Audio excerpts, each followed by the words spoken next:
আমি ঠাকুরের গান বলি না, ঠাকুরকে আমি মানুষই মনে করি না। ঠাকুর তো একটা হিন্দু মানুষ, ও মুসলমানের শত্রু, ও জাতির শত্রু, ও বাঙালিদের শত্রু, ও ঢাকা বিশ্ববিদ্যালয়ের শত্রু, ও বাংলা ভাষার শত্রু। তাকে দাম দিতে হবে মানে? আমি বিবেক বেঁচে খেয়েছি। তুমি তো স্কুলে যেয়ে বলো ও কালিমা তোমার আকাশ, ও কালিমা তোমার বাতাস। আমি তো বলি না কোনোদিন। আমি কেন বলবো? ঠাকুর বাঙালিদের শত্রু, ঠাকুর মুসলমানের শত্রু, ঠাকুর ভারতের শত্রু, ঠাকুর জাতির শত্রু, ঠাকুর বাংলা ঢাকা বিশ্ববিদ্যালয়ের শত্রু। যেদিন ভারত বাংলাদেশ পাকিস্তানের মুসলমান ইংরেজের হাতে নির্যাতিত, সেদিন ঠাকুর লন্ডনে মুচ পাকায়। সেই ঠাকুরের গান আমার ছেলে মেয়ে বলে। তোমার ছেলে তোমার বাপের সন্তান, এটাকে একটু ভারীও মনে করলো না? দিন রাত তুমি স্কুলে গিয়ে ঠাকুরের গান বলো। ঠাকুরের বাবার আকাশ কে বলেছে যে ঠাকুরের কালিমায়ের আকাশ? তোমার লজ্জা হয় না? তোমার শরম হয় না? তোমার বাপ কলেজের শিক্ষক, তোমার বাপ বিশ্ববিদ্যালয়ের শিক্ষক। কি বোঝাতে চাচ্ছ তুমি আমাকে? তোমাকে আর তোমার বাপকে যদি আমি মূর্খ প্রমাণ করতে না পারি, জাতির সামনে বক্তব্য দেবো না। 30 বছর থেকে বলছি, 30 বছর থেকে আমি বলি না ঠাকুরের গান। আমার ছেলে মেয়ে বলে না ঠাকুরের গান। ওই যে ছেলেটাকে গুলি মারা হয়েছে, ওর মায়ের ঘটনা শোনো। কোন সময়তে মানে আজানের পরে গেলে পিটাবে ওর মা। দেখো ওদের বিবরণে, এশার সলাতের পরে যদি বাড়িতে ঢুকে তাহলে ওর মা কি করবে? পিটাবে। ওইটা মার, তোমার মা নয় এটা। ওই যে তোমার বোন হ্যাঁ হ্যাঁ করে চলে গেল হাসতে হাসতে, ওর মা নাই? ও কি হিন্দু মেয়ে নাকি? ও কি খ্রিস্টান মেয়ে? তো এভাবে গেল কেন? ওর মা নাই, ওই এমনি এসেছে দুনিয়াতে। আসসালামু আলাইকুম ওয়া রাহমাতুল্লাহ। সম্মানিত দিনী বৈঠকের দিনী মুসলিম ভাই ও বোন, আজকের দিনী বৈঠকে সংক্ষিপ্ত সময়ে বক্তব্যের বিষয় সদাচরণ। সদাচরণ নিয়ে আমরা এক গুরুত্বপূর্ণ সংক্ষিপ্ত তথ্যবহুল বিবরণের চেষ্টা করব ইনশাআল্লাহুল আজিজ। উল্লিখিত বিষয়ের উপরে কথা বলার পূর্বে 2-3টা কথা।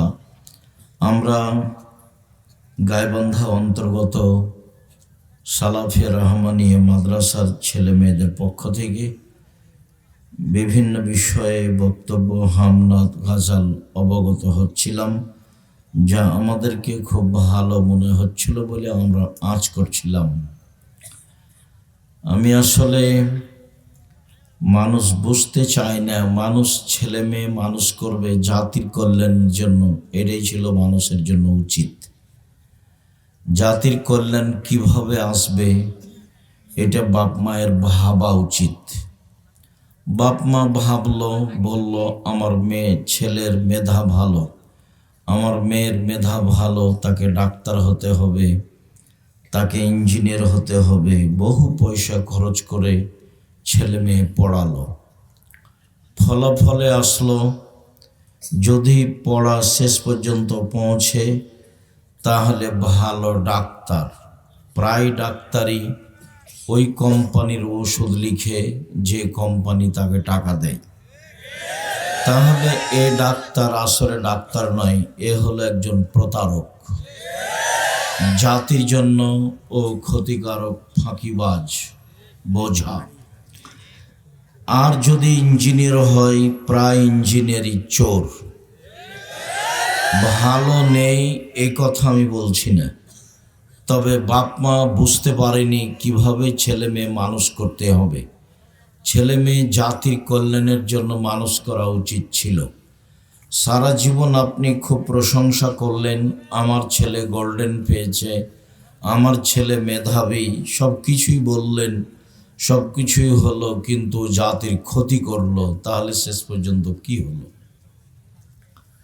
আর এমনি তো দেশটা একেবারেই শিরকের সাথে জড়িত। এখন তো আর মানুষ হয়ে নেই, মানুষ পশু প্রাণীর মতো হয়ে গেছে। বিবাহ করলেও মানুষকে এখন চাঁদা দেওয়া লাগে। সবাই চাঁদাবাজ, ধোঁকাবাজ, শয়তান, ইতর শ্রেণীর, নিম্ন শ্রেণীর মানুষ। প্রায় মানুষ মানবতা ভুলে গেছে, যাবে এ কথাও ঠিক। রাসূল সাল্লাল্লাহু আলাইহি সাল্লাম একদা বললেন, কাইফা বিকুম জামানিন, তোমাদের কি হবে, যুগের কি হবে, তোমাদের কি হবে, যুগের কি হবে, যখন যুগের লোকেরা আগাছা হয়ে যাবে।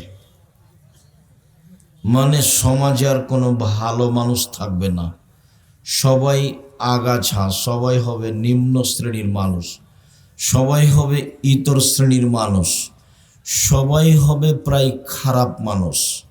গাইবান্ধা, গোবিন্দগঞ্জ, রংপুর, দিনাজপুর, লালমনিরহাট, নীলফামারী, কুড়িগ্রাম, পঞ্চগড়, ঠাকুরগাঁও এসব ডিস্ট্রিক্টের ভাষায় সমাজের মানুষেরা যেদিন হবে বেন্যার বাচ্চা বেন্যায়, আর চাঁপাইনবাবগঞ্জের ভাষায় যেদিন মানুষ হবে ছোট লোকের বাচ্চা ছোট লোক। আল্লাহর নবী বলেছেন লোকা ইবনে লোকা, অধমের সন্তান অধম। ঢাকার ভাষায় তাকে কি বলতে হবে তা আমি বলতে পারলাম না, তবে তারা বলে অমুকের পোলা অমুক, যেটা ভাষায় নিয়ে আসা খুবই কঠিন। কিন্তু রাসূল সাল্লাল্লাহু আলাইহি সাল্লাম যেটা বলেছেন সেটা হলো সারা পৃথিবীর প্রত্যেক এলাকায় নিম্ন শ্রেণীর ভাষা যেটা, সেটাই হলো লোকা ইবনে লোকা, অধমের সন্তান অধম, ইতরের সন্তান ইতর। নিম্ন শ্রেণীর মানুষের ছেলে, নিম্ন শ্রেণীর মানুষ যখন সমাজের দায় দায়িত্ব পালন করবে, তোমার কেন একটু লজ্জাবোধ হয় না? তোমার কেন একটু ইতস্তবোধ হয় না? তুমি কেন নির্বাচনের নাম দিয়ে ছুটাছুটি করো, দৌড়াদৌড়ি করো, মোটরসাইকেল নিয়ে ঘোরাঘুরি করো? তুমি বলো অমুকের চরিত্র ফুলের মতো পবিত্র। সবাই তো হায়ানার মতো, তোমার চরিত্র তো হায়ানার মতো। তোমাকে কতবার বললাম জীবনে বেঁচে থাকো, বাস 5 ওয়াক্ত সালাত, হালাল রুজি, আর কোরআন তেলাওয়াত, আর আড্ডা পিটা হারাম। আড্ডা পিটা একটা হলো দোকানপাটে বসে ল্যাংটা মেয়ে দেখা, ঘন্টার ঘন্টা গল্প করা, বদনাম করা, গীবাত করা। আর একটা আড্ডা পিটা হলো মোবাইলে ল্যাংটা মেয়ে দেখা, ঘন্টার ঘন্টা রাত রাত বেশে। ওখানে দেখে তোমার মা, এখানে দেখে তোমার বাপ, আর ওই ঘরে দেখে তোমার বোন, আর এই ঘরে দেখো তুমি। গোটা বাড়িটা একবারে জেনাই সয়লাভ। এই কথা রাসূল সাল্লাল্লাহু আলাইহি সাল্লাম বলছেন যে জাতির সামনে আমি আশঙ্কা করে গেলাম আমার উম্মত গোপন পাপে লিপ্ত হবে, এটাই আমার ভয়। জাতির সামনে আমি আশঙ্কা করে গেলাম আমার উম্মত গোপন পাপে লিপ্ত হবে, এটাই আমার ভয়। তিনি এইভাবেই বললেন। রাসূল সাল্লাল্লাহু আলাইহি সাল্লাম বললেন আইনানে তাজনিয়ানে জেনাহুমান নাজর, 2 চোখের জেনা হচ্ছে চোখ দিয়ে দেখা, লোজনানে জেনাহুমাল ইস্তেমাও, 2 কানের জেনা হচ্ছে কান দিয়ে শোনা, লিয়াদ জেনাহাল বাতস, হাতের জেনা হচ্ছে হাত দিয়ে ধরা, রিজল জেনাহাল মাসি, পায়ের জেনা হচ্ছে পা দিয়ে চলা, জেলাল কালব তাতামানা তাস্তাহি, অন্তরের জেনা হচ্ছে পরিকল্পনা করা, জেলানের নেশানুৎক, জিহ্বার জেনা হচ্ছে কথা বলা। এগুলো সব মাধ্যম জেনার। আল্লাহ রাসূল বলছেন ইয়া তাহারাজুল তাহারাজুল হেমারে, গাধা যেমন গাভীর সাথে মিললে লজ্জা বোঝে না, ষাঁড় যেমন গাভীর সাথে মিলে লজ্জা জানে না, মানুষ তেমন খোলা মাঠে জেনা করবে, লজ্জা বুঝবে না। সমাজের অবস্থা একেবারেই নিম্নে চলে যাবে। সমাজে কে মানুষ আর কে পশু আর কে গরু ছাগল কুকুর সিরিয়াল, এটা বোঝা কঠিন হয়ে যাবে। যে এখন দেখতে পাচ্ছ, একটা লোক বলছে দেশের যা অবস্থা, এখানে বাড়ি করতে গেলে একে চাঁদা দিতে হয়, ওকে চাঁদা দিতে হয়, ওকে চাঁদা দিতে হয়। এখানে জমিতে যদি একটু বালু ফেলতে চায় তাহলে 10 জনকে চাঁদা দিতে হয়, বিবাহ করলেও চাঁদা দেওয়া লাগবে। তার মানে মানুষ নিচে কত চলে গেছে। পরিশ্রম করে খাও, দিনমজুরি করে খাও, নাহলে ভিক্ষা করে খাও, চাঁদাবাজি করো কেন? ধোঁকা প্রতারণা দিয়ে মিথ্যাভাবে ওষুধ লিখো কেন? টাকা চুরি করো কেন? কে তোমাকে বলেছে ইঞ্জিনিয়ার? আমি তো বলিনি। কে তোমাকে বলেছে ডাক্তার? আমি কোনোদিন বলিনি। তোমাকে আমি পশু প্রাণী, গরু ছাগল মনে করি। তুমি তো জাতির কল্যাণের জন্য কিছু করনি, না তোমার বাপ করেছে, না তোমার মা করেছে, না তুমি করেছো। যে দেখো এই যে আসলো, এই যে মেয়েগুলো আসলো, হ্যাঁ হ্যাঁ হ্যাঁ করে হাসতে হাসতে আসলো, চলে গেল। তো এটা গরু ছাগল না, এটা পশু প্রাণী না, ওটা কি হিন্দুর মেয়ে? ওকে ইহুদির মেয়ে, ওকে খ্রিস্টানের মেয়ে?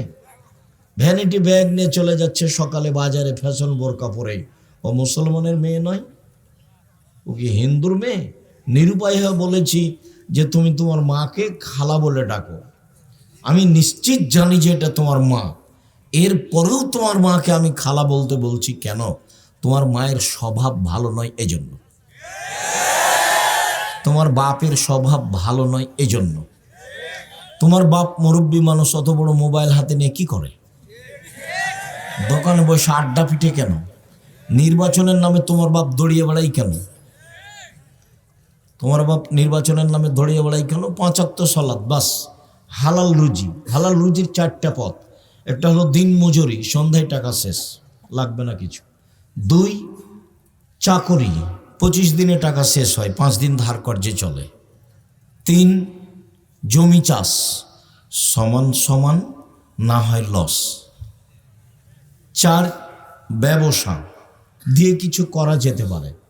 তো ব্যবসায়ী, আল্লাহ রসুল বললেন যারা সত্যবাদী বিশ্বস্ত ব্যবসায়ী তারা জান্নাতের নবীদের সাথে থাকবেন। তাহাজ্জুদ পড়ে নবীর সাথে থাকা যায় না, আর ব্যবসা করে নবীর সাথে থাকা যায়, এ কথা মুহাম্মদ সাল্লাল্লাহু আলাইহি সাল্লাম বলেন। আল্লাহ রসুল একদা এক সফরে ছিলেন, তো একজন সাহাবী বলছেন, আল্লাহ নবী এই দেন, আপনার জন্য আমি অজুর পানি নিয়ে এসেছি আর মেশক নিয়ে এসেছি। তো আল্লাহ রসুল দেখে খুশি হয়ে গেছেন, খুশি হয়ে বলছেন, সালমা শেতা, তুমি যা ইচ্ছা তা চাও, আমি তোমার কাজে খুব খুশি হয়েছি। দেখি তুমি পানি নিয়ে এসেছো মেশক করার জন্য, দাঁত পরিষ্কারের জন্য মেশক নিয়ে এসেছো, খুব তো ভালো কথা, তুমি কিছু চাও। তখন সাহাবী বলছেন, আস আলোকা মোরা ফাতাকা ফিল জান্নাহ, আমি আপনার সাথে জান্নাতে থাকতে চাই। তখন আল্লাহ রসুল বলছেন, আওয়া গেরা জালেক, না না না না না, এটা নয়, এটা নয়, এটা নয়, অন্য কিছু চাও, অন্য কিছু চাও। তখন সাহাবী বলছেন যে হোয়া জাকা, ওটাই চাই, ওটাই চাই।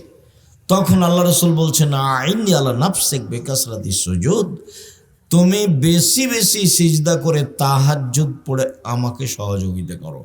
আমি যে তোমাকে সরাসরি সাথে নিয়ে থাকতে পারবো না, আমার সাথে থাকতে চাইলে আমাকে সাহায্য করতে হবে, রাসূলকেই সাহায্য করতে হবে। কি সাহায্য?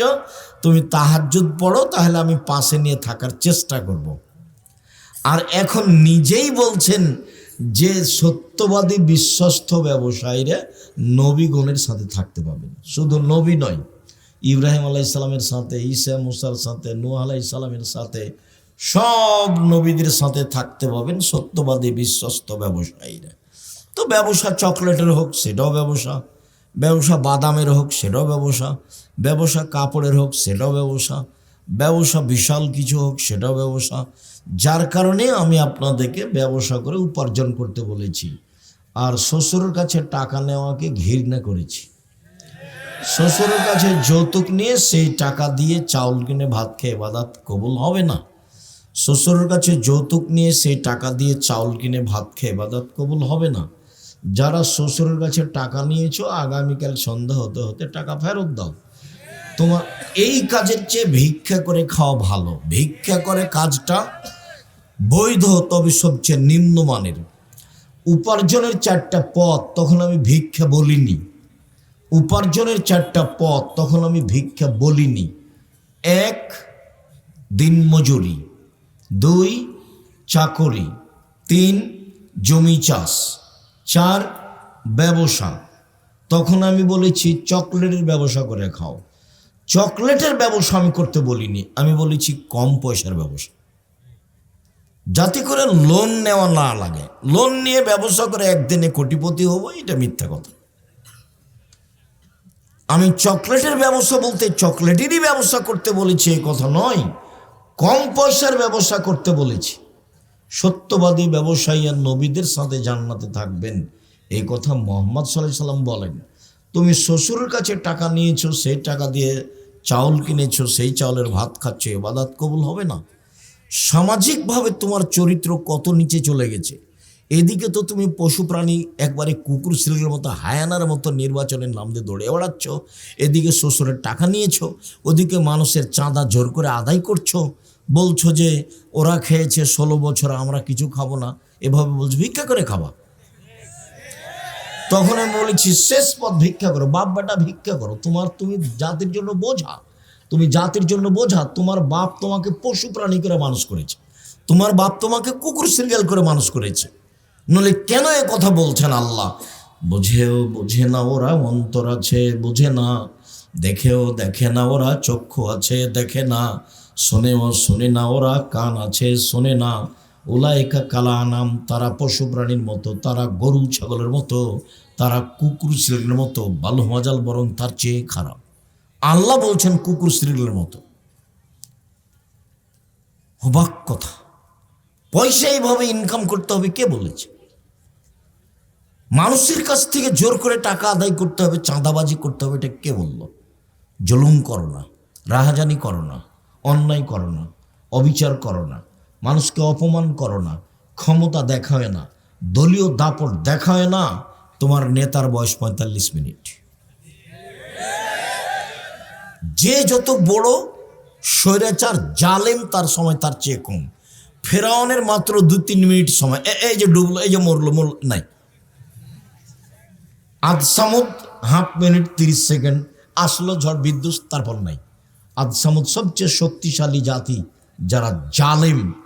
আল্লাহ বলছেন লাম ইউখলাক মিসলুহা ফিল বিলাদ, পৃথিবীর কোন মাটিতে আমি এত বড় জালেম, স্বৈরাচারী, স্বেচ্ছাচারী, বদ, ক্ষমতাধর, শক্তিশালী মানুষ সৃষ্টি করিনি। ওরা হলো আদ সামুদ। ওদের ধ্বংসের সময় ছিল হাফ মিনিট, 1 মিনিট। আর ফেরাউনের 2-3 মিনিট। এই যে ডুবলো, এই যে গেল, নেই।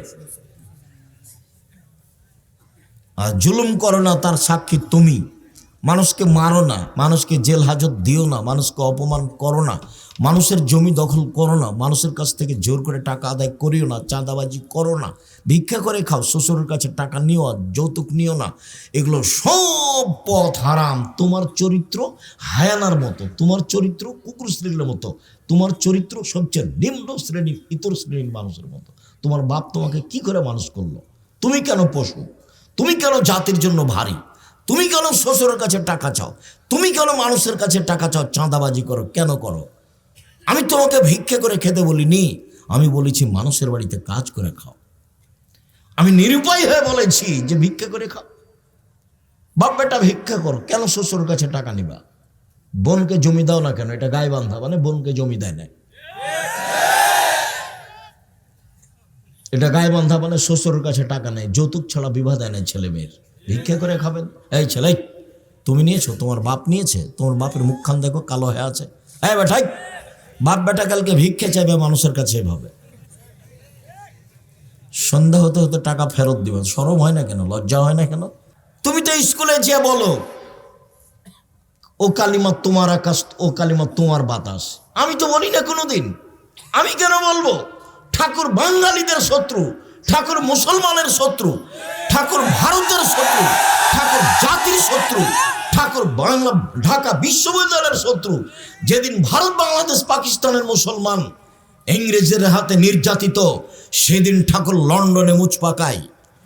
সেই ঠাকুরের গান আমার ছেলে মেয়ে বলে, তোমার ছেলে তোমার বাপের সন্তান, এটাকে একটু ভারীও মনে করলো না? দিন রাত তুমি স্কুলে গিয়ে ঠাকুরের গান বলো। ঠাকুরের বাবার আকাশ কে বলেছে যে ঠাকুরের কালিমায়ের আকাশ? তোমার লজ্জা হয় না? তোমার শরম হয় না? তোমার বাপ কলেজের শিক্ষক, তোমার বাপ বিশ্ববিদ্যালয়ের শিক্ষক। কি বোঝাতে চাচ্ছ তুমি আমাকে? তোমাকে আর তোমার বাপকে যদি আমি মূর্খ প্রমাণ করতে না পারি, জাতির সামনে বক্তব্য দেবো না। 30 বছর থেকে বলছি, 30 বছর থেকে আমি বলি না ঠাকুরের গান, আমার ছেলে মেয়ে বলে না ঠাকুরের গান। আমি ঠাকুরের গান বলি না, ঠাকুরকে আমি মানুষই মনে করি না।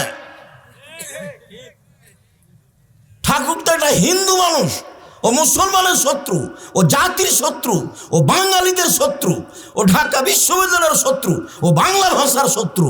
তাকে দাম দিতে হবে মানে? আমি বিবেক বেঁচে খেয়েছি। সম্মানিত দিনী ভাই বোন, কিভাবে আপনারা বলেন সেটা আমার বুঝে আসে না। আপনার ভিতরে কোনোদিন ছাড়াও দেখলাম না।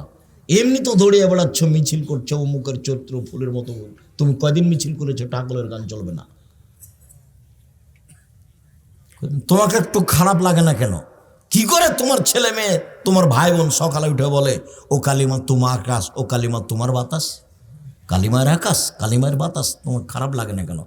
বাঙালিদের জন্মই শিরক, ওর ভিত্তি শিরক, ওর খাওয়া শিরক, ওর চলা শিরক, ওর শিক্ষা শিরক, ওর ঘুমিয়ে থাকা শিরক। একবারে শিরকের মধ্যে ডুবে আছে বাঙালি। ঠাকুর একে ডুবিয়েছে। আর ঠাকুর হলো প্রিয় মানুষ, এটা হয় কি করে? আমি কি দিয়ে বলতে পারি? কোনোদিন আমি বেগম রোকেয়াকে শিক্ষিতা মহিলা বলিনি, কোনোদিন বলিনি। হায়াতে দেহে শ্বাস থাকাকালীন বলবো না। কেন? বেগম রোকেয়া আপনি কেন চিনলেন না? ওই যে আপনাদের গাইবান্ধার ট্রেন স্টেশনের কথা, ঘটনা হয়তো বা আপনার পাটনায় হতে পারে। বেগম রোকেয়ার একটা কথা শোনাই, কেন আমি বলবো তাকে শিক্ষিতা মেয়ে?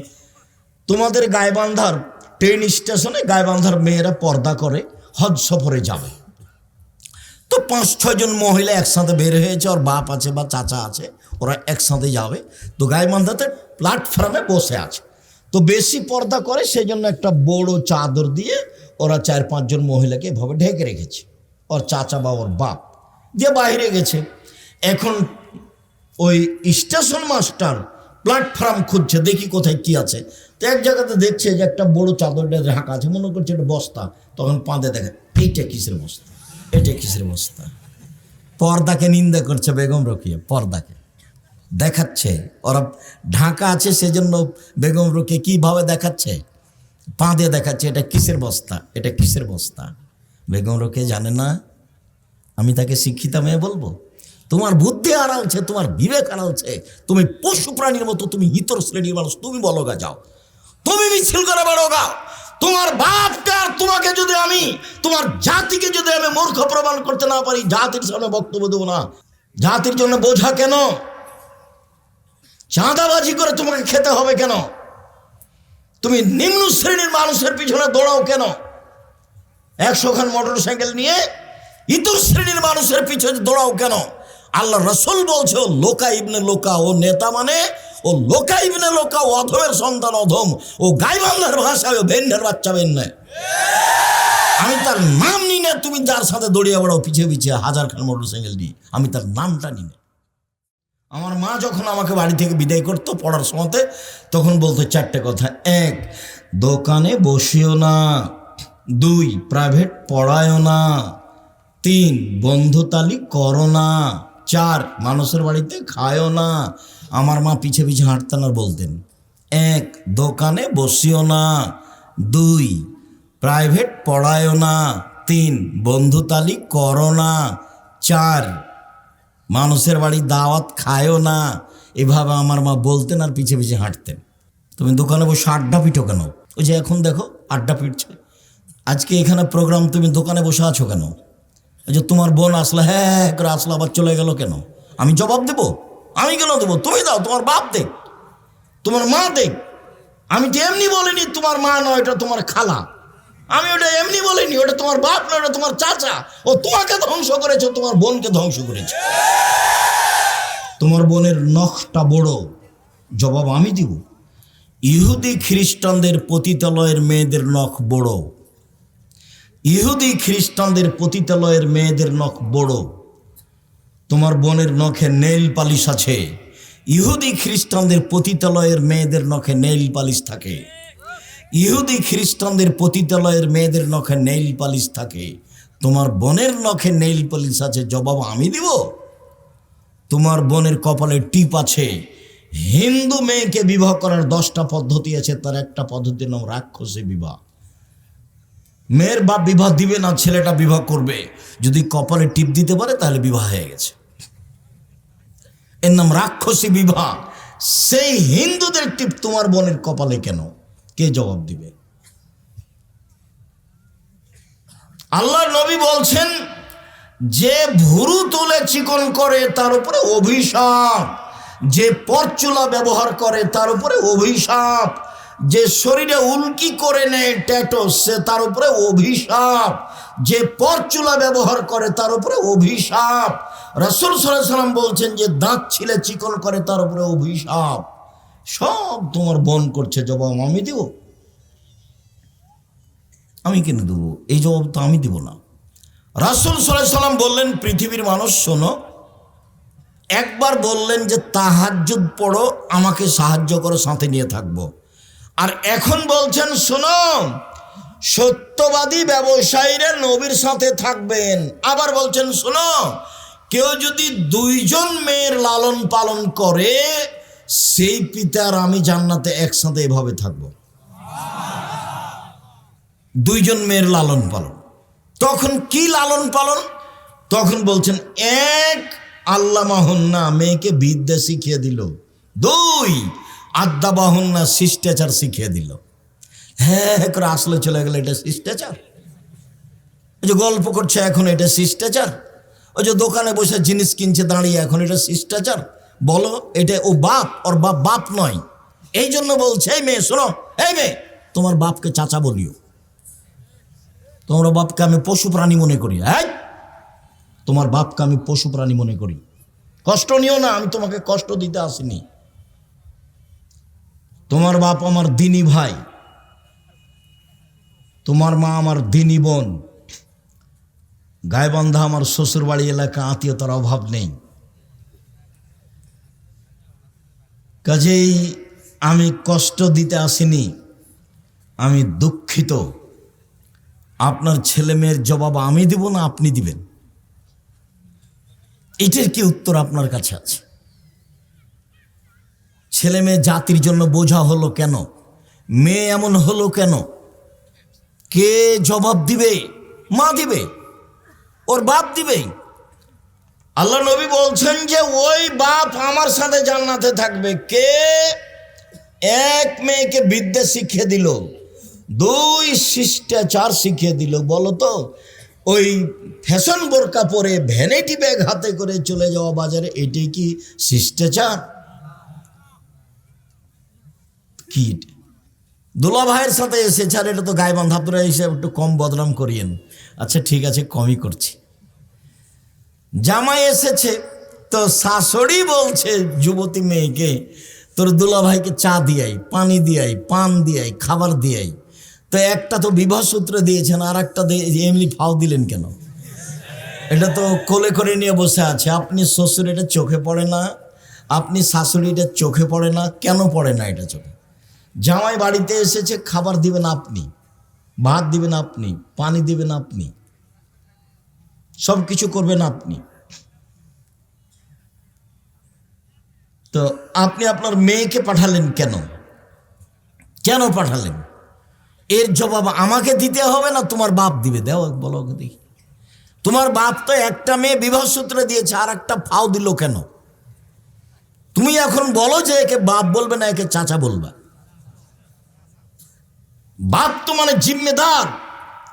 এক, মেয়েকে বিদ্যা শিখিয়ে দিল, দুই, মেয়েকে শিষ্টাচার শিখিয়ে দিল, তিন, মেয়ের বিবাহ শাদী দিয়ে দিল, চার, মেয়ের সাথে ভালো আচরণ করলো।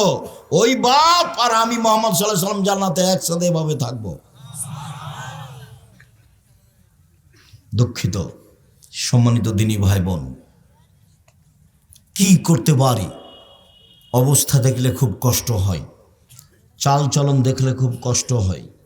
সব জিম্মেদারি বাপ মায়ের ওপরে চাপানো হয়েছে। কিছু কিছু হাদিস একটানা বাপের উপরে, কিছু কিছু হাদিস একটানা মায়ের উপরে, কিছু কিছু হাদিস বাপ মা উভয়ের উপরে। দুইজনকে পাশাপাশি আল্লাহ রাসূল রেখেছেন। একবার বলছেন যে কুল্লু মাউলুদিন ইউলাদ আলাল ফিতরা, প্রত্যেকটা ছেলে মেয়ে ইসলামী ধারণ ক্ষমতা নিয়ে জন্মগ্রহণ করে। প্রত্যেকটা মেয়ে ইসলামী পোশাক পরতে পারবে, এই ক্ষমতা তার ভিতরে আছে। প্রত্যেকটা ছেলে দাড়ি ছেড়ে দিতে পারবে, এই ক্ষমতা তার ভিতরে আছে। প্রত্যেকটা ছেলে প্যান্টটা টাকনোর উপরে রাখতে পারবে, এই ক্ষমতা তার ভিতরে আছে। কিন্তু টাকনোর নিচে রাখলো কেন? দাড়ি চাঁচলো কেন? নগ্ন ল্যাংটা পোশাক মেয়েটা পরলো কেন? তখন আল্লাহ রাসূল বলছেন যে ওর বাপ মা ওকে পরিয়েছে। আমি কি করতে পারি? এবারে হুবাহু আল্লাহ রাসূল বলছেন ফাবুহু ইউহাবেদানিহি, তার বাপ মা তাকে ইহুদি করেছে, ওয়ায়ুনাসসারানিহি, তার বাপ মা তাকে খ্রিস্টান করেছে, ইমাজ্জেসানিহি, তার বাপ মা তাকে আগুন পূজক করেছে। বাপ মা যেভাবে ছেলে মেয়েকে গড়ে তুলেছে, ছেলে মেয়ে সেভাবে গড়ে উঠেছে। এই হাদিসের সারমর্ম কথা বলা আছে চাঁপাইনবাবগঞ্জের ভাষায়, সঙ্গদোষে লোহা ভাসে। লোহা তো পানিতে ছেড়ে দিলে ভাসবে, কাঠের সাথে লাগালে ভাসবে। কাঠের সাথে লাগিয়ে দেন লোহা, এবার লোহা কি হবে? ভাসবে। সঙ্গদোষে লোহা ভাসে, এ হাদিসের তরজমা আল্লাহ রাসূল বলেছেন। মানে বাপ মাকে একসাথে বললেন। যে তুমি তো তোমার ছেলে মেয়েকে ইহুদি করেছো, খ্রিস্টান করেছো, আগুন পূজক করেছো। ছেলে মেয়েকে যেইভাবে তোমরা দুইজন গড়ে তুলেছ সেইভাবে গড়ে উঠেছে। ওই যে ছেলেটাকে গুলি মারা হয়েছে, ওর মায়ের ঘটনা শোনো। কোন সময়তে মানে আজানের পরে গেলে পিটাবে ওর মা। দেখো ওদের বিবরণে, এশার সলাতের পরে যদি বাড়িতে ঢোকে তাহলে ওর মা কী করবে? পিটাবে। ওইটা মার, তোমার মা নয় এটা। ওই যে তোমার বোন হ্যাঁ হ্যাঁ করে চলে গেল হাসতে হাসতে, ওর মা নাই? ও কি হিন্দু মেয়ে নাকি? ও কি খ্রিস্টান মেয়ে? তো এভাবে গেল কেন? ওর মা নাই, ও এমনি এসেছে দুনিয়াতে। তো কি মাও, কি মা? মা কাকে বলে? রাসূল সাল্লাল্লাহু আলাইহি সাল্লাম এক টানা মহিলাকে বলেছেন, মাকে বলেছেন এক টানা। যেমন আগের হাদিসটা বললেন, এক টানা বাপকে। এক, বিদ্যা শিখিয়ে দিল বাপ। দুই, শিষ্টাচার শিখিয়ে দিল বাপ। তিন, মেয়ের সাথে ভালো আচরণ করলো। চার, বিবাহ দিয়ে দিল। তাহলে সেই মেয়ের পিতা আর আমি জান্নাতে একসাথে থাকবো। সবটুকু বাপের জন্য। এবার দেখেন সবটুকু মায়ের জন্য। যেটা বলতে যাচ্ছি সেটা খুব ভালোভাবে জানা আছে। জাবের রাদিয়াল্লাহু তাআলা আনহু বলেন, সফর থেকে আসছিলাম, আমরা মদিনায় ঢুকবো। তখন আল্লাহ রসুল বলে, এই থামো থামো, সবাই এখানে থাকো, আমরা সকালে মদিনায় ঢুকবো। তখন জাবের রাদিয়াল্লাহু তাআলা আনহু বললেন, আল্লাহর নবী, আমি নতুন বিবাহ করেছি, আমাকে বাড়ি যেতে অনুমতি দেন। তখন আল্লাহ রসুল বলছেন সাল্লাল্লাহু আলাইহি সাল্লাম, ও তুমি নতুন বিবাহ করেছো? তো কুমারী মেয়ে বিবাহ করেছো না তালাক প্রাপ্তা মেয়ে বিবাহ করেছো? তো জাবের রাদিয়াল্লাহু তাআলা বললেন যে তালাক প্রাপ্তা মেয়ে বিবাহ করেছি, বেশি বয়সের মেয়ে বিবাহ করেছি। কেন? কম বয়সের মেয়ে কেন বিবাহ করলে না? তুমি তার সাথে খেলতে, ও তোমার সাথে খেলতো। তুমি কুমারী মেয়ে কেন বিবাহ করলে না? তুমি তার সাথে খেলতে, ও তোমার সাথে খেলতো। এই পর্যন্ত আল্লাহ রসুল বললেন। তখন জাবের রাদিয়াল্লাহু তাআলা বলছেন, আল্লাহ নবী শোনেন, আমার আব্বা উহুদের যুদ্ধে শহীদ হয়েছেন, 9 জন মেয়ে রেখে আমার 9 জন বোন আছে। আল্লাহ নবী শোনেন, আমার আব্বা উহুদের যুদ্ধে শহীদ হয়েছেন, 9 জন মেয়ে রেখে আমার 9 জন বোন আছে। আকরাহুনা তাযাওয়াজা মিসলাহুন্না, ওদের সমবয়সের কম বয়সের মেয়েকে বিবাহ করা পছন্দ করিনি 4টা কারণে। বেশি বয়সের মেয়ে বিবাহ করেছি 4টা কারণে। আমার বোনদের সমবয়সের মেয়েকে বিবাহ করা পছন্দ করিনি 4টা কারণে। বেশি বয়সের মেয়ে বিবাহ করেছি 4টা কারণে। এক, লিতুআল্লিমাহুন্না, আমার স্ত্রী যেন আমার বোনদেরকে বিদ্যা শিখাতে পারে। 2, লিতুরাজ্জিলাহুন্না, আমার স্ত্রী যেন আমার বোনদেরকে শিষ্টাচার শিখাতে পারে। শিষ্টাচার কি জিনিস? শিষ্টাচার কি জিনিস? তুমি বলো। যে দোকানে দাঁড়িয়ে জিনিস কিনছে এটাই শিষ্টাচার, তুমি বলো। এই যে ল্যাংটা হয়ে চলে যাচ্ছে প্যান্ট পরে স্কুলে, এটাই শিষ্টাচার, তুমি বলো। নগ্ন পোশাক পরে স্টেজে চলে যাচ্ছে স্কুলে, তুমি বলো এটা শিষ্টাচার। বড় মোবাইলে তোমার বোন দিন রাত ল্যাংটা মেয়ে দেখছে, পুরুষ দেখছে, বলো এটাই শিষ্টাচার। আরে মানুষ পশু প্রাণী হয়ে গেলেও তার ওখানে বুঝে যে এটা খারাপ। তুমি তো বলতে পারবে না এটা শিষ্টাচার। তাহলে হচ্ছে কেন? আমি বেশি বয়সের মেয়ে বিবাহ করেছি যাতে করে আমার স্ত্রী আমার বোনদেরকে শিষ্টাচার শিখাতে পারে। 3, লিতুরাজ্জিলাহুন্না, যাতে করে আমার স্ত্রী আমার বোনদের মাথার চুল চিরুনি করে সাজগোজ করে পরিপাটি করে রাখতে পারে। তোমার বোন চলে এলো বলে করে চলে গেল, জবাব আমি দিব না তোমার মা দিবে? ঢং ঢং করে কামিচ্ছে, চিকন চর খাটো বোরকা পরে চলে গেল, ফ্যাশন বোরকা পরে চলে গেল, ব্যাগ ভ্যানিটি ব্যাগ হাতে করে চলে গেল। ব্যাগ নিয়ে যাচ্ছে কেন তোমার বোন? কেন যাবে? যাবে কেন? তোমার বাপ মরেছে, তোমার মা মরেছে, যাবে কেন? দেখো না তুমি সম্মানিত দিনী ভাই বোন, আমার স্ত্রী যেন আমার বোনদেরকে পরিপাটি সাজগোজ করে রাখতে পারে। 4, লিতাকুমা আলাইহিন্না, আমার স্ত্রী যেন আমার বোনদেরকে পাহারা দিতে পারে। তো তোমার মা তো পাহারাদার, তাহলে বলো এখন হাসছে, ওভাবে বসে আছে তোমার বোনটা, তা এটা কি তোমার মা কি পাহারাদার? হাদিস তো বুখারী মুসলিম। কি জবাব আছে এর? জবাব কে দিবে? বক্তৃতার জগৎ একটা প্রায় মিথ্যা জগৎ। শতকরা 95 জন বক্তা মিথ্যুক, শতকরা 98 জন মুফাসসির মিথ্যুক। ধর্মের নামে মিথ্যা কথা বলছে, ধর্ম কি জিনিস তার জানাই নাই। যার থুঁথির জোর সেই বক্তা। জনগণ তো বুঝতে চায় না কোনটা সত্য কোনটা মিথ্যে। জনগণ তো হিসাব করতে পারে না ভালো মন্দ। আমি কি দিয়ে বুঝাতে পারি শিষ্টাচার কি জিনিস, পাহারা কি জিনিস? একটানা মহিলার উপরে চাপিয়ে দিলেন। এক, মাই বাচ্চাকে বিদ্যা শিখাবে। দুই, মাই বাচ্চাকে শিষ্টাচার শিখাবে। তিন, মাই বাচ্চাকে পরিপাটি করে রাখবে। চার, মা বাচ্চাকে পাহারা দিবে। তোমার বোনের হাতে একবার ছোট থেকে পুতুল আছে, বলো তো এটা কোন শিষ্টাচার? তোমাদের বাড়িতে কাঁকড়া আছে শোকেজে, বলো তো এটা কোন শিষ্টাচার? তোমার মা একটা আয়না কিনেছে, সেটা হলো কাতল মাছ, বলো তো এটা কোন শিষ্টাচার? তোমার বাপ একটা পট পায়খানা করা, ছোট তোমার বোনের পায়খানা করা একটা পট কিনেছে, যেটা ঘোড়া, বলো তো সেটা কোন শিষ্টাচার? আর তুমি নিজে দড়িয়ে বেড়াচ্ছ নির্বাচনের নামে, একটা সিগারেট খাবা সেই জন্য, একটা বিড়ি খাবা সেই জন্য, তো বলো এটা কোন শিষ্টাচার? কেন যাচ্ছ? তোমাকে আমি বারবার বলছি এভাবে তোবা করবে, এভাবে বাস দিন মজুরি করে খাই, কাউকে দেখি না। 5 ওয়াক্ত সলাত আদায় করি। 1, 5 ওয়াক্ত সলাত। 2, হালাল রুজি। 3, কোরআন তেলাওয়াত। বেশি না পারলে সূরা ইখলাস তো পারবো। সূরা ইখলাস কয়বার পড়বো? 3 বার। এটা তো পারবো। সকালে সূরা ইখলাস 3 বার পড়ে আল্লাহকে বলো, এই দেখেন কোরআন মাজিদ পড়লাম, তাও আলহামদুলিল্লাহ কোরআন মাজিদ পড়লাম। 4, আড্ডা পিটা হারাম। দোকানে যেতে হবে কিভাবে, আসতে হবে কিভাবে, মনে থাকবে না। আসসালামু আলাইকুম, আহমদ লবণ আছে? আছে। 1 কেজি লবণ দাও। মরিচ আছে? আছে। 200 মরিচ দাও। টাকা দেওয়া শেষ হয়েছে, আসসালামু আলাইকুম। এর চেয়ে বেশি দোকানে বসতে পাবেন না। আপনি বলেন যে আপনি মুরব্বী মানুষ, এশার সলাত আদায় করে মাথায় টুপিতে দোকানে বসে আছে, আর ল্যাংটা মেয়ে নাচছে, আর খবর হচ্ছে। কি খবর না করছে? কত কথা। 40 বছর থেকে আপনি তাহাজ্জুদ পড়ছেন, সেই সব নাকি এক পাল্লাতে দেন। আর ওই দোকানে বসে খালি বললেন ওই চেয়ারম্যান তো খুব খারাপ, ওর চাল চরিত্র খুব খারাপ। এখন এইটা এক পাল্লায় দেন, মাপেন তো দেখি কোনটা ভারী হয়।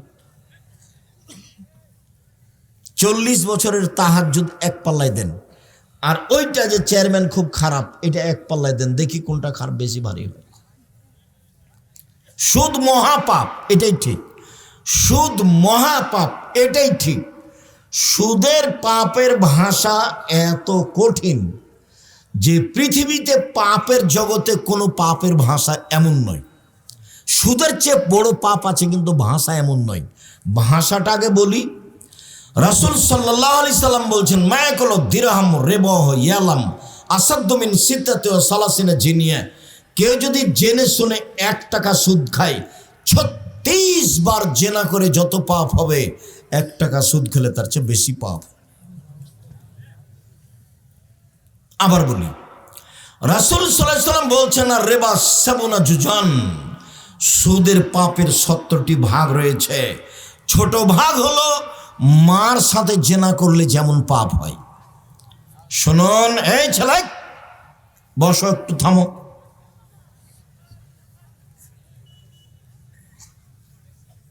শিরক মহাপাপ, ভাষা এমন নয়।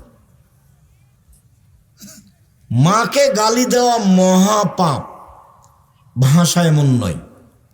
মিথ্যে সাক্ষী মহাপাপ। গাইবান্ধা জেলে 20, 25, 30 বছর থেকে বহু মানুষ আছে, ও নিজেই জানে না আমি কেন জেলে। জজ জানে না ঘটনা কি, উকিলও জানে না ঘটনা কি, সাক্ষীও জানে না ঘটনা কি। সাক্ষীকে বলেছে যে তোকে 1 লক্ষ টাকা দিব, জজের সামনে বলবি যে আমি 2 চোখে মারতে দেখেছি। তো টাকা নিয়েছ বলছে যে 2 চোখে মারতে দেখেছি, কিন্তু সাক্ষী তো জানে না ঘটনা কি। তাহলে জজও জানে না ঘটনা কি, উকিলও জানে না ঘটনা কি, সাক্ষ্যও জানে না ঘটনা কি, যে জেলে আছে সেও জানে না ব্যাপারটা কি, আমি কেন জেলে। গন্ডগোলের দিন তো আমি ছিলাম না, ও গেছে দলীয় দাপটে জেলে গেছে। কি ক্ষমতায় গেছে? দলীয়। তোমার স্বভাবের কারণে গেছে। তোমার স্বভাবকে আমি ঘৃণা করি, তোমার স্বভাবকে আমি ঘৃণা করি, তোমার স্বভাবকে আমি ঘৃণা করি। সহজ পথে আসে, বাঁচার 3টে পথ, জাহান্নাম থেকে বাঁচার 3টে পথ। 1, মুখ বন্ধ রেখো, বাস জান্নাত হবে। 2, জরুরি প্রয়োজন ছাড়া বাড়ির বাইরে যাব না। মিছিল তো বহু দূরের কথা, শীতের দিনে পিছে পিছে দুড়িয়া বেড়া তো বহু দূরের কথা। জরুরি প্রয়োজন ছাড়া বাড়ির বাইরে যাবা না, বাস জান্নাত হবে। 3, পাপের জন্য কাঁদো, জান্নাত হবে। রাসূল সাল্লাল্লাহু আলাইহি ওয়াসাল্লাম বললেন, পৃথিবীর মানুষ শোনো, তোমাদের কি হবে, যুগের কি হবে, তোমাদের কি হবে, যুগের কি হবে। সমাজের মানুষ যখন আগাছা হবে তখন তোমাদের কি হবে, যুগের কি হবে। সমাজের মানুষ যখন আগাছা হবে তখন তোমাদের কি হবে, যুগের কি হবে। তো সাহাবীগণ বলেন তাহলে কি করতে হবে? সবাই যদি সমাজে আগাছা হয়ে যায় তা আমি কি করব বলেন? তখন আল্লাহ রাসূল বলছেন, শোনো, 1, আলজাম লিসানাক, মুখখান বন্ধ রেখো। সেই সময়ে তুমি তো মিছিল করছো, তুমি মুখ বন্ধ রেখেছো। 1, মুখ বন্ধ রেখো। 2, বাড়িতে থাকিও, বাড়িতে। 3, যেটা ভালো সেটা নিবা, যেটা খারাপ সেটা ছেড়ে দিবা। এই পর্যন্ত বলতেই সাহাবীগণ বলে উঠলেন, ঠিক আছে আল্লাহর নবী, বুঝলাম, আমি বাড়িতে থাকবো, কিন্তু প্রতিপক্ষ যদি আমাকে এসে বাড়িতে মারে? মারবে তো, তোমাকে মনে করছে যে তুমি আওয়ামী লীগ, তখন মারবে না? তুমি তো কয়দিন মারেছ, তোমার তো চরিত্র খারাপ, তুমি ভালো জানো। জেনা করলেই শুধু খারাপ চরিত্র হয়? জুলুম খুব খারাপ জিনিস, এর বিচার পরে হবে, জাহান্নামে চলেই গেছে। তো ঢোকেনি কেন? মরেনি এই জন্য। যত জুলুমবাজ দেখছো, যত অত্যাচার দেখছো, যারা রাহাজানি করছে, যারা জুলুমবাজি করছে, যারা মানুষের কাছে চাঁদা আদায় করছে জোর করে, এই জাহান্নামে চলেই গেছে। ঢোকেনি কেন? মরেনি এই জন্য। মরলেই ঢুকবে, এটাই হিসাব। সম্মানিত দিনী ভাই বোন, অবাক হতে হয়। চট করে একটা কথা মনে পড়ছিল যে এখন ভূমিকম্প কেন, ঢাকায় ভূমিকম্প কেন, দেশে ভূমিকম্প কেন? 3টা কারণে ভূমিকম্প হয়, 3টা কারণে। 1, এই যে সারেবুল খমরা, যখন মানুষ নেশাদার দ্রব্য পান করবে, তখন যখন মানুষ নেশাদার দ্রব্য পান করবে, প্রায় মানুষই সিগারেট খায়, প্রায় মানুষই বিড়ি খায়, প্রায় মানুষই মদ খায়, প্রায় মানুষই গাঁজা খায়, প্রায় মানুষই হিরোইন খায়। যখন মানুষ নেশাদার দ্রব্য পান করবে তখন ভূমিকম্প হবে। 2, জাহারাতিল কায়নাত, মেয়েরা যখন নাচবে, সব দোকানে মেয়ে নাচে, সব মোবাইলে মেয়ে নাচে, সব বাড়িতে মেয়ে নাচে, তো ভূমিকম্প তো হবেই, ভূমিকম্প তো হবেই। সব মোবাইলে মেয়ে নাচে, প্রায় সব মোবাইলে, সব দোকানে মেয়ে নাচে, সব বাড়িতে মেয়ে নাচে। আল্লাহ রাসূল বলছেন, মেয়েরা নাচলে ভূমিকম্প হবেই। স্কুল তো চলে না মেয়ে নাচানো ছাড়া, হেডমাস্টারের হেডমাস্টারই চলে না ঢোল ঢাক ছাড়া, মেয়ে নাচানো ছাড়া। আর তোমার বাপ মায়ের চলে না জন্মদিবস ছাড়া। জন্মদিবস সেরেক, মৃত্যু দিবস সেরেক, 16 ডিসেম্বর সেরেক, 26 মার্চ সেরেক, 21শে ফেব্রুয়ারি সেরেক, পৃথিবীর যে কোনো দিন পালন করা সেরেক। গলায় তাবিজ ঝুলানো সেরেক, মাদুলি ঝুলানো সেরেক, তুলসী গাছ তুলে ফেলা যাবে না এই কথা বলা সেরেক, গরুকে লাথি মারা যাবে না এই কথা বলা সেরেক, ধানের উপর দিয়ে জুতা পায়ে দিয়ে হাঁটা যাবে না এই কথা বলা সেরেক, কবরে সিজদা করা সেরেক, কবরে কিছু চাওয়া সেরেক, পীরের কাছে কিছু কথা বলা সেরেক। বাংলাদেশে শুধু শিরকের বন্যা চলছে, এগুলো সবই সেরেক। তো তুমি মানুষ কোথায় আছো? এখন তো মানুষ নির্বাচনের নাম দিয়ে যাচ্ছে, এই হিন্দুদের মেলাতে যাচ্ছে, হিন্দুদের মন্দির ঠিক করে দিচ্ছে, কত কি করছে। কি দেখাতে চাও? আর তুমি তার পিছু পিছে ঘুরো, যখন তোমাকে আমি দেখি ঘুরতে, আমি গাড়ি নিয়ে যাই, তোমাকে দেখি যে তুমি পিছনে পিছনে মোটরসাইকেলে ঘুরছো আর যে মিছিল করছো, তখন তোমাকে এত ঘৃণা করি আমি। তোমার চেয়ে আমার কাছে খারাপ মানুষ আর কেউ থাকে না। তোমার চরিত্র আমার কাছে এত খারাপ।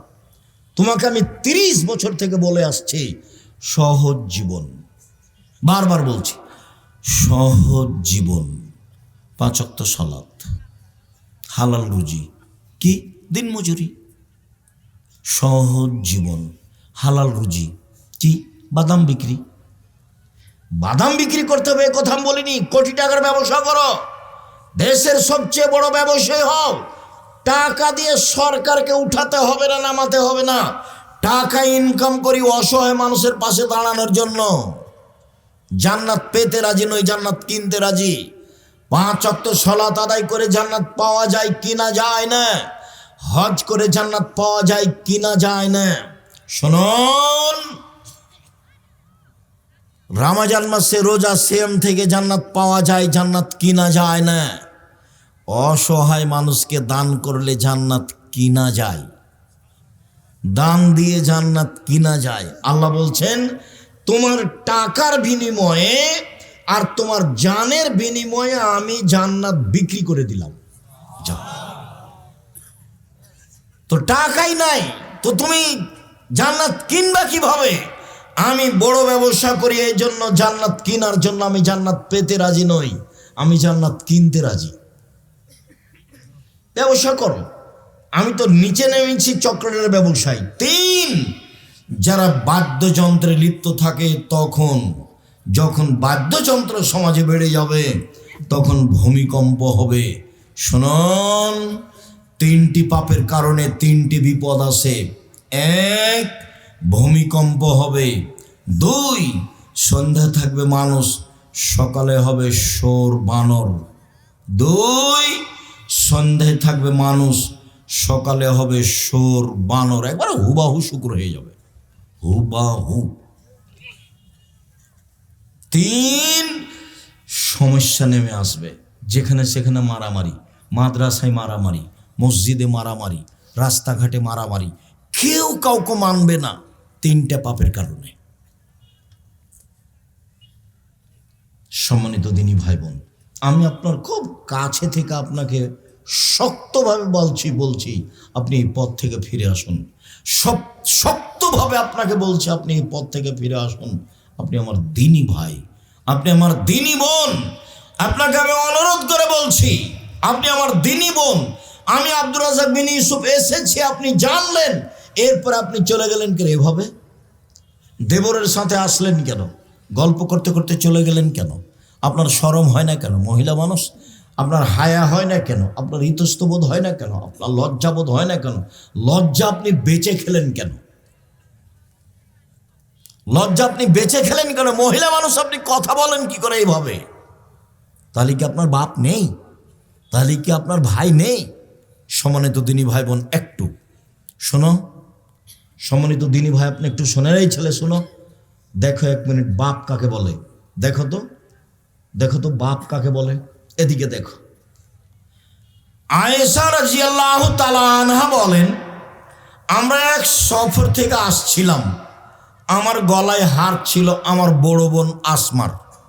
চট করে হারটা হারিয়ে গেল, খুঁজে পায় না। জনগণ আটকা পড়ে গেল, সালাতের নামাজের টাইম হয়ে গেছে, পানি নেই, ওযু করতে পারি না, সালাত আদায় করতে পারি না, যেতেও পারি না, হার খুঁজেও পায় না, বড় বিপদে পড়ে গেলাম। প্রায় 1400 মানুষ।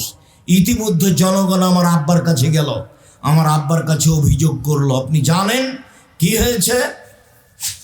আপনার মেয়ে হার হারিয়েছে, খুঁজে পাচ্ছি না, যেতেও পারি না। তাই এই কথা শুনে আবু বকর সিদ্দিক আসলেন। আয়েশা রাদিয়াল্লাহু তাআলা আনহা বলেন, আবু বকর সিদ্দিক আমার পাশে এসে আমার কোমরের উপরে এত জোরে মারলেন, ফাল্লাকা জানি লাখ জাদান সাদিদা, খুব জোরে মারলেন। ওই সময় আমার স্বামী আমার উরু রানের উপরে মাথা দিয়ে ঘুমিয়েছিলেন। 1 মিনিট, এই ছেলে,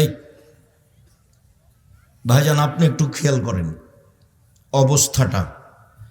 আমাদের দেশের গতিতে, আমাদের গায়বান্ধার গতিতে শ্বশুর যদি ঘরে গিয়ে দেখে যে জামাই মেয়ের উরু রানের ওপরে মাথা দিয়ে ঘুমিয়ে আছে, তো শ্বশুর আগিয়ে যাওয়া তো দূরের কথা, এইভাবে ঘুরবে, পাল্টা এভাবে ঘুরবে।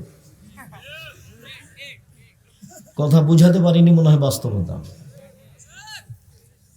মানে শ্বশুর আগিয়ে যাওয়া তো বহু দূরের কথা, দেখলে কি হবে, এইভাবে ফিরে আসবে। তো আয়েশা রাদিয়াল্লাহু তাআলা আনহা বলেন, আমার আব্বা আসলেন তখন আমার স্বামী আমার উরু রানের উপরে মাথা দিয়ে ঘুমিয়েছিলেন। তিনি এত জোরে মারলেন যে মারের কারণে আমি দূরে সরে যেতাম, কিন্তু আমি নিজেকে শক্ত করে ধরে রেখেছি যাতে করে আমার স্বামীর ঘুম না ভাঙে। এবার বলি, সবচেয়ে বড় মানুষে মারলেন, বলেন তো কে মারলেন? আবু বকর সিদ্দিক রাদিয়াল্লাহু তাআলা মারলেন। আপনি মনে রাখবেন, আদম থেকে নিয়ে কিয়ামত পর্যন্ত নবী রাসূল ব্যতীত যত মানুষ এসেছে, আছে, আসবে, সবার চেয়ে দামি মানুষ হলেন আবু বকর সিদ্দিক রাদিয়াল্লাহু তাআলা। কে ব্যতীত? ও নবী রাসূল ব্যতীত পৃথিবীতে সবচেয়ে দামি মানুষ কে? আবু বকর সিদ্দিক রাদিয়াল্লাহু তাআলা। ইনি মারলেন। সবচেয়ে দামি মহিলাকে মারলেন, একবারে মা হাওয়া থেকে নিয়ে কিয়ামত পর্যন্ত যত মহিলা এসেছে, আছে, আসবে, সবার চেয়ে দামি মহিলাকে মারলেন। কাকে মারলেন? আয়েশা রাদিয়াল্লাহু আনহা মারলেন। সবচেয়ে বড় মানুষের সামনে মারলেন, নবী রাসূল নির্বিশেষে, জনগণ নির্বিশেষে, সবার চেয়ে দামি মুহাম্মদ সাল্লাল্লাহু আলাইহি সাল্লাম, তার সামনে মারলেন। বিবাহদারী মেয়েকে মারলেন। বিবাহদারী ভাষা বুঝেন কি? বিবাহদারী মানে বিবাহিতা মেয়ে। বিবাহিতা মেয়েকে মারলেন মানে মেয়ের কি হয়ে গেছে? বিবাহ হয়ে গেছে। বিবাহিতা মেয়েকে মারলেন। পূর্ণ যুবতী মেয়েকে মারলেন। জামাইয়ের সামনে মারলেন। দিন দুপুরে মারলেন। প্রায় 1400 মানুষের সামনে মারলেন। হাত দিয়ে মারলেন। সবচেয়ে বড় মানুষে মারলেন। সবচেয়ে বড় মহিলাকে মারলেন। সবচেয়ে বড় মানুষের সামনে মারলেন।